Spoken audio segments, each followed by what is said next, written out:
이번 영상에서는 미디어 파이프를 활용하여 마우스를 컨트롤하는 방법에 대해 알아보도록 하겠습니다. 저희가 활용하게 될 미디어 파이프의 페이스 메쉬는 얼굴에서 468개의 랜드마크를 인식하여 실시간으로 랜드마크의 3차원 좌표를 출력해주는 파이프라인입니다. 보통은 스노우 같은 스마트폰 어플에서 쉽게 찾아볼 수 있는 필터 제작에 사용되거나 플러그인을 활용하여 얼리얼 엔진이나 유니티 같은 게임 엔진에서 사람의 모션을 인식하는 데 쓰이곤 합니다. 하지만 플랫폼에 맞는 코드를 직접 작성하거나 플러그인을 활용하게 된다면 간단한 기능을 활용한다 하더라도 플랫폼이 바뀔 때마다 매번 새롭게 개발 과정을 거쳐야 한다는 단점이 있습니다. 그래서 이 영상에서는 모든 플랫폼에서 공통적으로 지원하는 인풋인 마우스를 미디어 파이프를 통해 컨트롤할 수 있도록 구현하는 튜토리얼을 다루어 보고자 합니다. 마우스 컨트롤의 경우 이렇게 간단한 게임에서도 쓰이고 키오스크나 각종 터치 인터페이스에서도 사용을 할 수 있습니다. 비접촉식 키오스크 개발에 관심이 있으시다면 이 튜토리얼을 진행한 후 캘리브레이션을 구현하시면 더욱 정확도가 높은 컨트롤러를 제작하실 수 있을 겁니다. 이번 튜토리얼에서는 미디어 파이프를 활용해서 사람 얼굴의 위치를 인식하고 카메라 내에서 얼굴의 좌표를 디스플레이에 매핑해서 얼굴로 마우스를 움직이게 만들 것입니다. 그리고 추가적으로 눈의 깜빡임을 인지해서 마우스 클릭까지 구현을 해보고자 합니다. 이제 필요한 라이브러리를 설치하고 코드를 직접 보면서 설명을 하게 될 텐데 웹 카메라를 준비해 주시고 보이는 링크로 들어가서 아이 트래커 코드를 다운받아 주세요.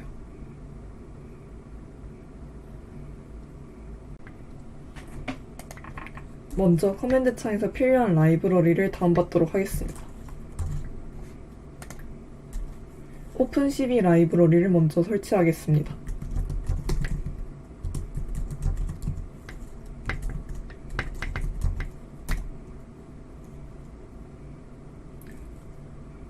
PIP 인스톨이 되지 않는다면 PIP 대신 PIP3로 진행을 해주세요. 저는 이미 설치가 완료된 상태지만 처음 다운을 받는 경우에는 설치 완료 문구를 확인한 다음 다른 라이브러리를 설치해주세요.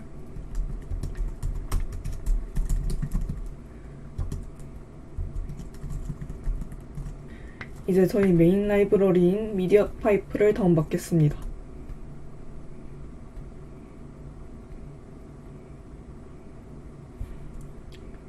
이제 파이썬 코드로 마우스를 조작하게 해줄 라이브러리인 파이오토 GUI를 다운받도록 하겠습니다.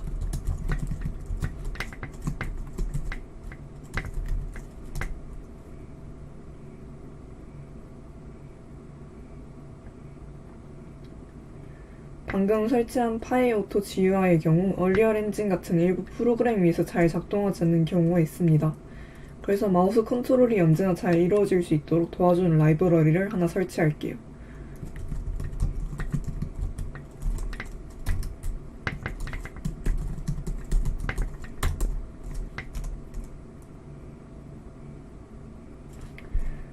파이다이렉트 인풋의 경우 마우스 이동과 클릭은 지원하고 있지만 드래그는 지원하고 있지 않다는 점 미리 알려드립니다.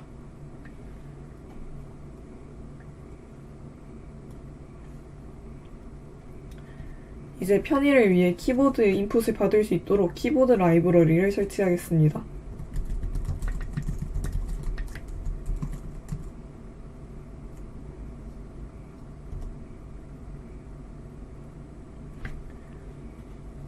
이것으로 마우스 컨트롤러 실행에 필요한 모든 라이브러리 설치를 마쳤습니다. 이제 아이트래커 파이썬 코드를 열어서 확인해 볼게요. 네, 이제 코드를 보면서 설명하도록 하겠습니다. 먼저 아까 다운로드 받은 패키지들이 제대로 작동하고 있는지 확인을 하기 위해서 실행을 한번 시켜볼게요.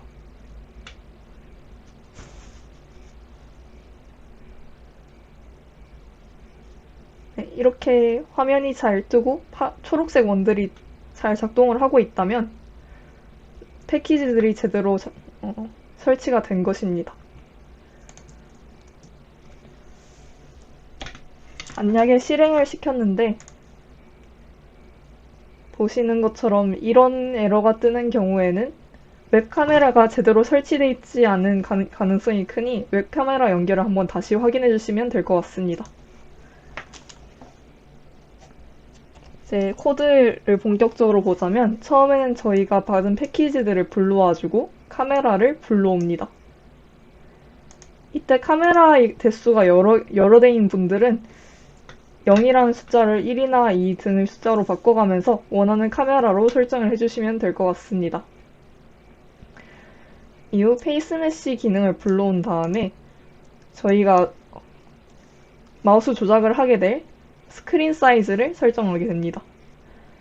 현재는 파이 다이렉트 인풋을 통해서 화면 사이즈를 자동으로 가지고 왔지만 만약에 이렇게 화면 전체를 사용하는 것이 아니라 특정 구역에서만 마우스를 움직이고 싶은 분들은 이 부분을 지우고 숫자를 직접 넣어주시면 될 것 같습니다. 저는 전체 화면으로 설정을 할게요. 이제 while 문안을 볼게요.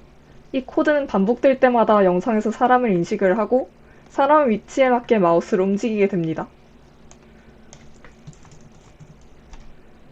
만일 이 부분을 지우게 된다면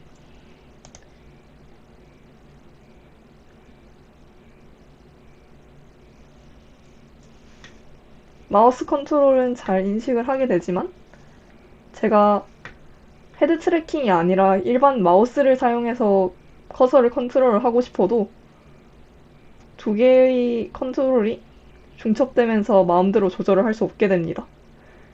이럴 때는 제가 화면 밖으로 나가거나 카메라를 가려서 마우스를 사용을 해야 합니다. 그래서 이러한 불편함을 없애기 위해서 이 키보드 인풋을 받게 된 것이고 현재는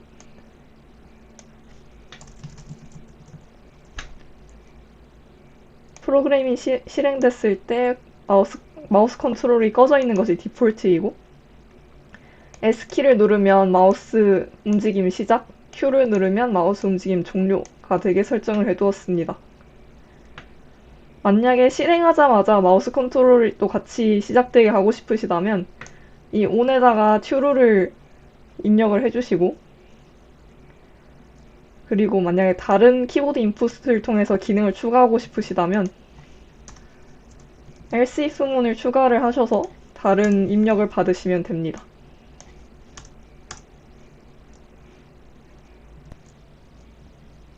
아래를 보면 카메라에서 읽은 프레임을 프레임이라는 변수에 저장을 해주고 거울 모드처럼 보일 수 있도록 반전을 해줄 겁니다. 지금 이렇게 반전을 적용을 해놓으면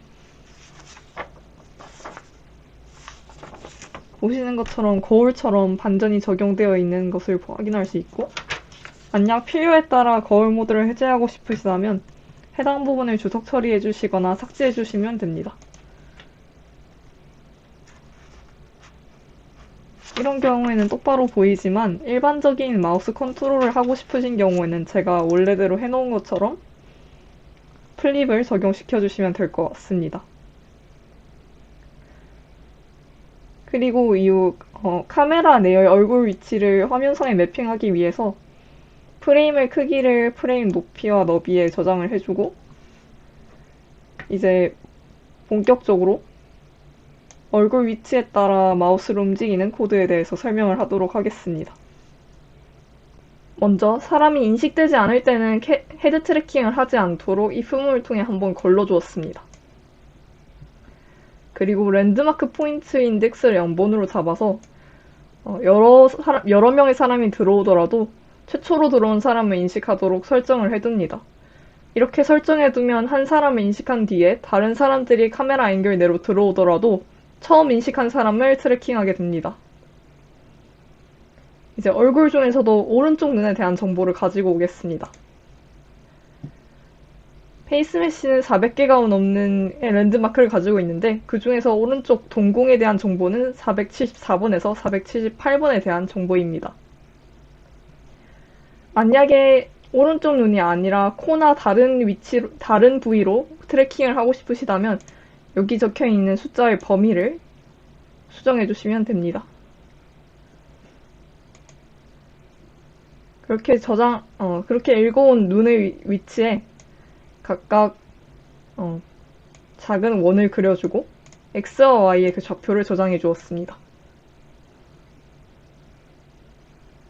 그래서 실행했을 때 보이는 초록색 점들이 저희 오른쪽 눈에 관련된 정보들입니다. 이제 마우스 커서가 오른쪽 눈의 위치에 맞춰 움직이도록 눈의 좌표를 화면상으로 매핑해야 합니다. 그래서 눈의 X좌표와 Y좌표는 현재 프레임 좌표계 내에 있기 때문에 프레임 좌표의 너비와 높이로 나눠준 후 스크린의 너비와 높이로 다시 곱해줘서 매핑을 해주었습니다. 그리고 매핑된 좌표 값을 마우스 좌표에 넣어서 움직이게 하였습니다. 현재는 파이 다이렉트 인풋을 통해서 move to를 해서 클릭을 하지 않은 상태로 마우스를 자유롭게 움직이는 형태로 구현이 되어 있지만 만약에 드래그 기능을 원하신다면 파이 오토 GUI로 바꾸시고 move to를 드래그 to로 바꿔주시면 드래그 기능을 활성화하실 수 있습니다. 하지만 이 경우에는 일부 언리얼 엔진에서는 잘 작동하지 않는 경우가 있으니까 인지하고 계시면 좋을 것 같습니다. 저는 다시 move to로 바꿔놓겠습니다. 이제 클릭 기능을 구현해 보도록 하겠습니다. 오른쪽 눈을 깜빡이면 오른쪽 클릭, 왼쪽 눈을 깜빡이면 왼쪽 클릭이 되도록 설정을 하도록 하겠습니다. 그래서 오른쪽 눈 같은 경우에는 랜드마크 번호가 374번, 386번이고 왼쪽 눈의 경우에는 145번 그리고 159번을 사용하면 됩니다. 그래서 일단은 왼쪽 클릭부터 설정을 하도록 하겠습니다.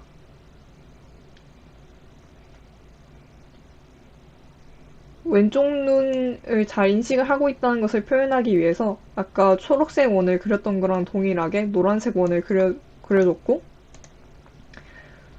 왼쪽 눈을 깜빡이면 인식을 하기 위해서 145번 점과 159번 점이 0.004라는 값보다 작아질 때, 그러니까 그 두 점이 가까워질 때 깜빡인 것으로 간주하겠다고 했습니다. 그런데 우리는 눈을 자주 깜빡이곤 합니다. 그래서 양쪽 눈을 깜빡였을 때가 아니라 한쪽 눈을 깜빡였을 때만 오른쪽 클릭이 되도록 설정을 해줘야 합니다. 그래서 여기서 끝나지 않고 왼쪽 눈은 감았지만 오른쪽 눈은 뜨고 있을 때라는 조건을 추가해줬습니다. 뜨고 있는 눈을 인지하는 방법은 감는 것과 동일하게 두 점 사이의 거리가 일정 거리보다 멀 때로 설정을 해두었습니다. 이렇게 설정을 해두면 왼쪽 눈은 두 점의 사이가 가까울 때 그러면서도 오른쪽 눈의 점의 사이가 멀 때, 즉 윙크를 하고 있을 때 클릭을 하게 됩니다. 그리고 정확한 지점에서 클릭이 이루어질 수 있도록 슬립 기능을 사용을 했습니다. 만약 딜레이가 있는 게 싫으시다면 이 부분은 삭제해 주셔도 좋습니다. 그리고 오른쪽 클릭도 동일합니다.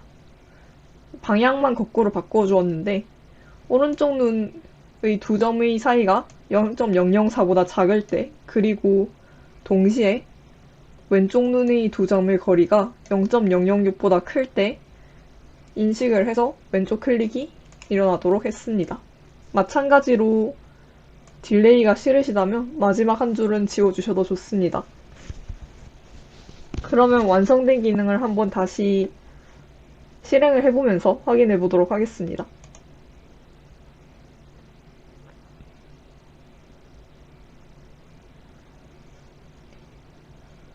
아까도 설명을 드렸지만 실행되는 속도와 딜레이는 컴퓨터의 사양에 따라 많은 차이가 있기 때문에 노트북으로 진행을 하고 계신 분들은 이 화면이 띄어지는 시간 자체가 좀 더 길 수 있고 딜레이가 조금 있을 수 있습니다. 현재는 마우스가 제가 마우스 커서를 마우스로 움직이고 있는데 S키를 눌러서 마우스 트래킹을 시작해 보도록 하겠습니다. 보시는 것처럼 트래킹을 시작하면 노란색 원이 뜨면서 마우스가 움직이고 있으면 알 수 있고요. 클릭 확인을 위해서 잠깐 페이지를 벗어나도록 하겠습니다. 이제 보시는 것처럼 아이 트래커를 켜둔 상태고 이제 S키를 눌러서 조작을 한번 해보도록 하겠습니다. S키를 눌렀고 지금 눈에 노란색 점이 뜨면서 마우스를 잘 인식을 하고 있고 이제 왼쪽 눈만 깜빡여서 클릭을 해보도록 하겠습니다.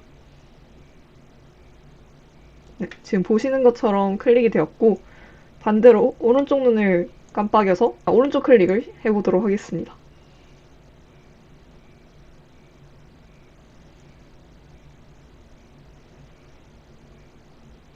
이렇게 오른쪽 클릭까지 되었고 일반적인 마우스처럼 똑같이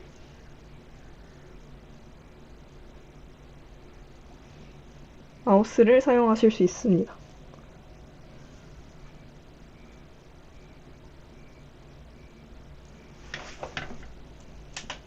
키오스크 같은 곳에 사용을 하려면 캘리브레이션이란 작업이 필요하다고 했는데 간단한 예시를 통해서 캘리브레이션이 뭔지 지금 보여드리고 있습니다. 사용자가 빨간색 원을 볼 때 사용자의 눈동자 위치를 파악을 하면서 그 눈동자의 위치에 맞게 매핑을 하는 과정이 캘리브레이션인데 캘리브레이션 같은 경우는 지금 보시는 것처럼 굉장히 많은 점들을 봐야 하고 사용자에게 약간 귀찮은 경험을 주기 때문에 저희는 캘리브레이션 기능은 추가하지 않고 간단하게 사용자의 위치만으로 마우스를 움직이도록 구현을 했습니다. 만약에 캘리브레이션이 필요하신 분들이 계시다면 현재 영상을 참고를 해서 사용자의 눈 위치를 입력받아서 좀 더 정확성을 높이시면 될 것 같습니다. 이러한 기술을 바탕으로 저희 팀에서 개발한 콘텐츠는 엔터테인먼트적 요소가 강한 두 가지 콘텐츠입니다. 첫 번째는 다음 영상과 같이 마우스가 이동하게 되면 마우스 방향으로 파티클들이 반응을 하고 마우스가 해당하는 영역에 해당하는 피아노 음이 연주되는 것을 확인해 볼 수 있습니다. 이는 고속터미널이나 사람들이 자주 이동하는 통로에 놓인 피아노 계단에서 비롯된 아이디어로 관람자와의 인터랙티브한 작용을 통해 피아노 연주가 이루어지게끔 개발을 했습니다. 저희가 보여드린 데모의 경우 도레미파솔라시도만 단순히 출력되도록 설정을 하였지만 단순한 이런 게이름이 아니라 사용자가 앞으로 걸어감에 따라 멜로디를 순서대로 출력하도록 제작이 된다면 통로 같은 곳에 설치를 하여 시각적인 인터랙션과 함께 소리적 요소를 추가 배치하여 복합적인 경험을 줄 수 있는 좋은 콘텐츠를 생산할 수 있을 것으로 생각됩니다. 두 번째 콘텐츠는 마우스가 움직임에 따라 랜덤하게 배치된 눈알들의 시선 또한 움직이는 미디어 아트적 작품입니다. 미술관이나 만화를 보면 정적인 액작 속 인물이 사람의 움직임에 따라 시선만 움직이는 장면들을 봐본 적이 있을 겁니다. 이러한 장면들에서 생각해낸 아이디어로 이 또한 관람자와의 인터랙티브한 작용을 통해 눈알들의 시선이 움직이게끔 개발한 작품이라고 할 수 있습니다. 그렇다면 다음으로 이러한 컨텐츠의 제작에 대해 설명해 보겠습니다. 두 콘텐츠 모두 프로세싱이라는 프로그램을 이용하여 만든 콘텐츠입니다. 프로세싱은 컴퓨터 프로그램의 본질을 시각적 개념으로 프로그래머가 아닌 일반 사람들에게 교육할 목적으로 뉴미디어 아트, 시각 디자인 공동체들을 위해 개발된 오픈소스 프로그래밍 언어이자 통합 개발 환경입니다. 프로세싱은 크게 세 가지 장점을 가지고 있는데요. 첫 번째는 입문자가 배우기에도 아주 쉽게 짜여진 프로그램이라는 것입니다.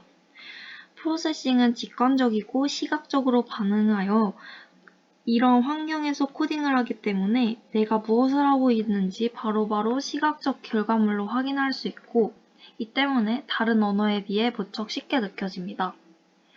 그럼에도 불구하고 프로그래밍에서 기본적으로 공유하고 있는 뼈대들은 그대로 이용하기 때문에 처음 배우는 언어로 프로세싱을 선택함으로써 자연스럽게 코딩에 대한 기본적인 내용들을 습득할 수 있습니다. 두 번째 장점은 바로 앞에서 말씀드렸듯이 즉각적으로 결과물이 보인다는 것입니다. 입문자일수록 공부를 할 때 무언가가 만들어지고 보여지는 결과물이 지속적으로 있어야 계속해서 흥미가 잃어지지 않고 동기부여가 되기 때문입니다. 마지막 장점으로는 프로세싱이 바로 오픈소스라는 것인데요. 한마디로 이 모든 것이 무료라는 것입니다.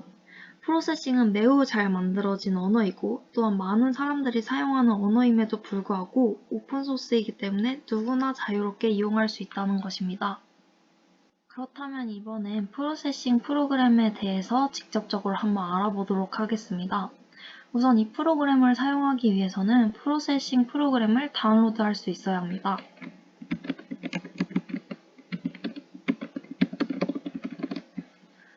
구글에서 프로세싱 공식 홈페이지에 들어가면 다운로드 메뉴가 있습니다. 이를 클릭해보면 사용자의 디바이스 환경에 맞는 다운로드를 진행할 수 있는데요. 저 같은 경우에는 윈도우 인텔 64비트 환경을 가지고 있기 때문에 다운로드를 진행해 보겠습니다. RGB로 압축된 형태로 다운로드가 진행되고 있는데요. 이런 다운로드가 다 진행된다면 압축을 해제하시고 일반적인 프로그램 설치처럼 계속 설치를 진행하시면은 빠른 속도로 프로그램을 다운로드할 수 있습니다. 막상 실행을 시키면은 빈 백지 느낌이라서 어떻게 사용해야 될지를 잘 모르는 유저들이 있을 겁니다. 유튜브나 구글링을 쳐보면은 원하는 코딩을 구현할 수 있는 코드들 혹은 레퍼런스 영상들을 많이 찾아볼 수 있는데요. 프로세싱 공식 홈페이지에서도 이런 자료 구조나 혹은 예시 코드 같은 거를 기본적으로 제공을 해줘서 누구나 쉽게 간편하게 이에 대해서 공부를 할 수 있게끔 구성을 해놨습니다. 다큐멘테이션 항목에 들어가서 레퍼런스를 한번 살펴볼까요? 여기서 간단히 보시면 데이터 명칭을 어떻게 사용하는지 오른쪽을 보시면 정의가 나와 있고 왼쪽에는 그 정의에 대한 데이터 명칭이 쓰여져 있습니다. 데이터 명칭뿐만 아니더라도 함수를 어떻게 써야 하는지도 자세히 적혀져 있고요. 밑에 더 보시면은 파일을 어떻게 업로드가 가능한지 혹은 타임이나 데이터 같은 거는 어떻게 명칭하는지 키보드나 마우스 관련 이벤트 함수들은 어떻게 입력하는지에 대해서 자세하고 다양한 종류로 명시가 되어 있습니다. 이런 페이지를 통해서 이거를 처음 써보게 된 유저들은 이런 언어 정의를 쉽게 접할 수 있게 됨으로써 프로세싱이라는 프로그램에 좀 더 혹은 코딩이라는 툴에 좀 더 친숙해질 수 있도록 만들었고 파이썬이나 C++ 같은 다른 언어들을 익숙하신 분들도 그 언어에서 쓴 명칭과 여기 프로세싱에서 쓰는 명칭을 비교해가면서 코딩에 익숙해지실 수 있도록 만든 유익한 페이지라고 생각합니다. 그럼 다음으로는 레퍼런스 페이지 옆에 있는 라이브러리 페이지에 들어가 보도록 하겠습니다. 라이브러리 페이지를 들어가 보면은 이 프로세싱이라는 프로그램에서 오디오, 비디오 혹은 다른 기기와의 어떠한 소통이 가능한지에 대한 라이브러리적 장치들을 소개해 놨는데요. 이렇게 8가지 장치를 볼 수가 있습니다. 그 중에서 저희가 가장 잘 알 것 같은 사운드에 대해 들어가 볼까요? 사운드 라이브러리에 들어가면은 되게 사운드적 장치들, 볼륨 조절 혹은 플레이 재생, 멈춤 이런 거에 대한 장치적 설명이 많은 것을 확인해 볼 수 있는데요. 이렇게 내려보면 수많은 사운드 관련 장치를 살펴볼 수 있습니다. 그 중에서도 플레이를 봐볼까요?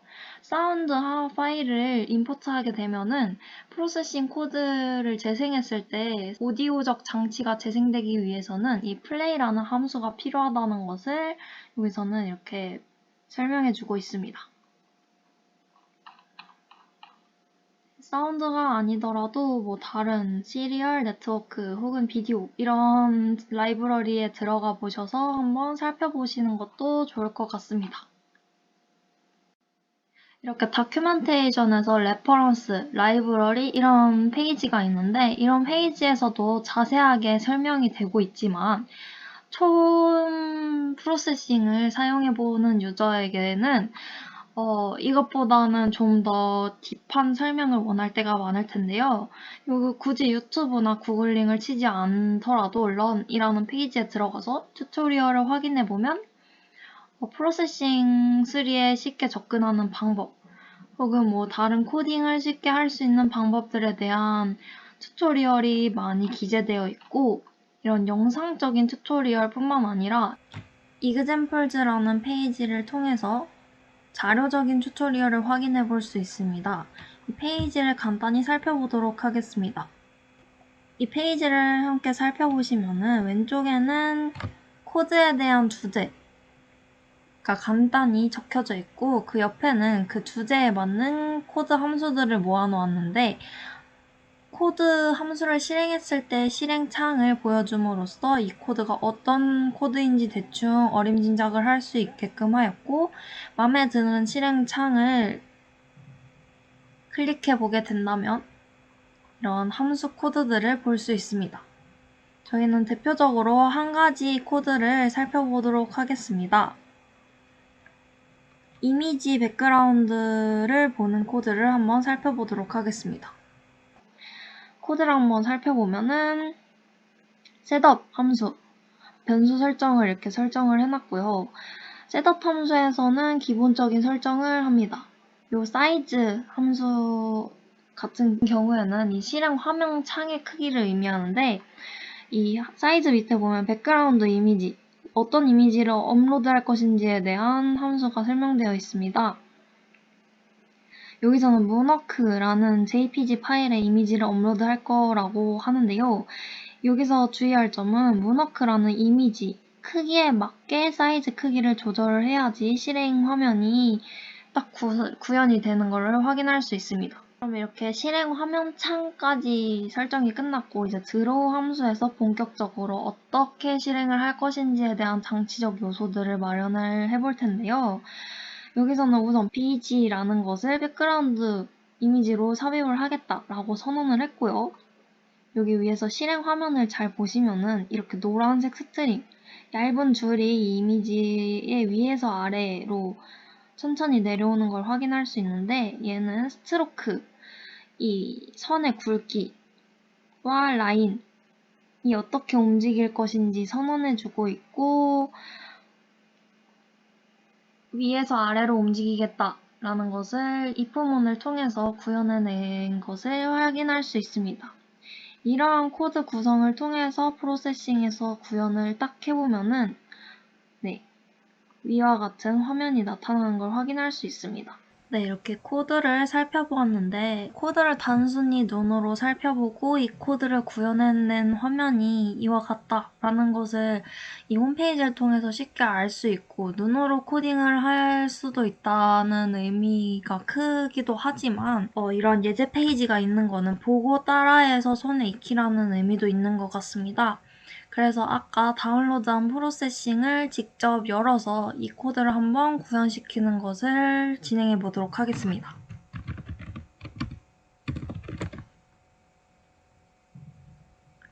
프로세싱 폴더를 열게 되면은 다음과 같이 팝업 창이 뜨게 되는데 팝업 창은 잠시 닫아두겠습니다.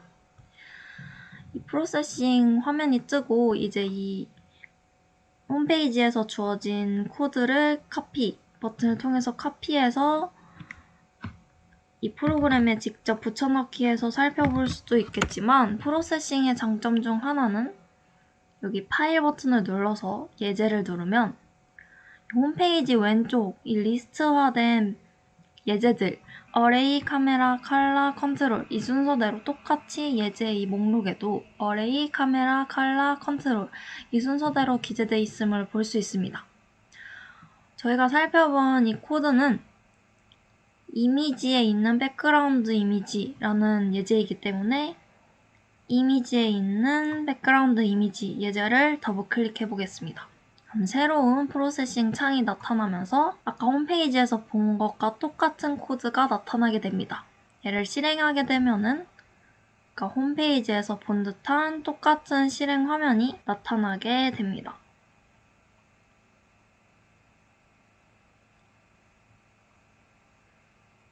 때문에 이제 카피를 홈페이지에서 꼭 하지 않고 이 똑같은 환경에서 오른쪽에 창을 하나 더 두고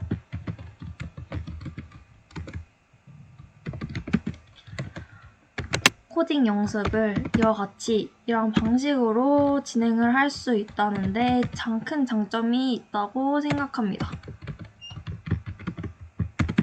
이런 식으로 코딩 연습을 진행한다면 입문자분들도 손쉽게 프로세싱이라는 프로그램 혹은 코딩이라는 시스템에 쉽게 다가갈 수 있게 되지 않을까라는 생각에서 큰 장점을 지니고 있다고 생각을 하고, 여기까지 첫 번째 코드 예제를 확인하는 시간으로 가져보도록 하겠습니다. 이번에는 저희가 직접 제작한 콘텐츠에 대한 프로세싱 코드에 대해 설명해 드리려고 합니다. 먼저 피아노 코드를 살펴보실 텐데요. 피아노에선 파티클 시스템을 이용했습니다. 이 관련된 코드는 프로세싱 공식 홈페이지에서 심플 파티클 시스템이라는 예제 속 코드를 변용하여 사용하였습니다.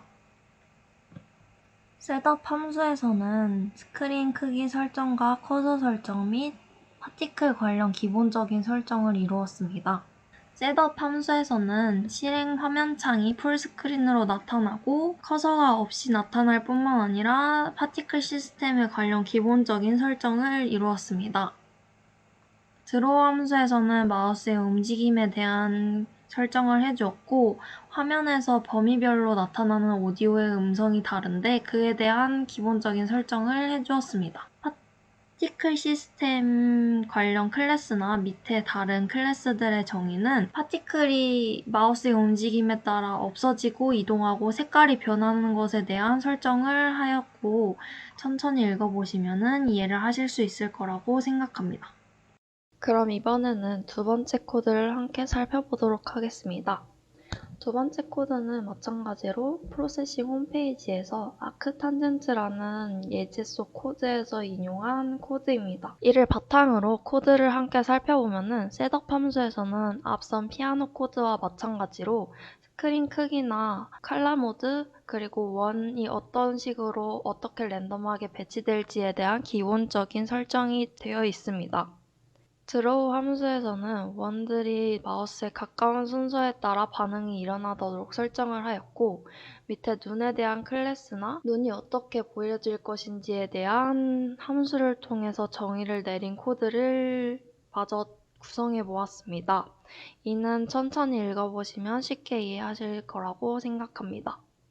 이처럼 이런 간단한 코드들의 실행을 통해 프로세싱을 미디어 파이프로 컨트롤하는 듯한 효과를 얻을 수 있었습니다. 프로세싱에는 아직까지 미디어 파이프를 통해 직접적으로 컨트롤할 수 있는 기술이 없습니다. 하지만 마우스 관련 이벤트 함수들은 다양한 형태로 존재합니다. 때문에 앞서 말했듯 마우스를 미디어 파이프를 통해 컨트롤함으로써 간접적으로나마 프로세싱을 미디어 파이프를 통해 컨트롤할 수 있다는 데 큰 의미가 있다고 할 수 있습니다. 현재 저희가 제작한 콘텐츠는 아이트래커를 이용한 프로세싱의 엔터테인먼트적 요소들의 콘텐츠들 뿐이지만, 현재 사회에서 아이트래커는 다양한 분야에서 다양한 목적으로 널리 사용되고 있습니다.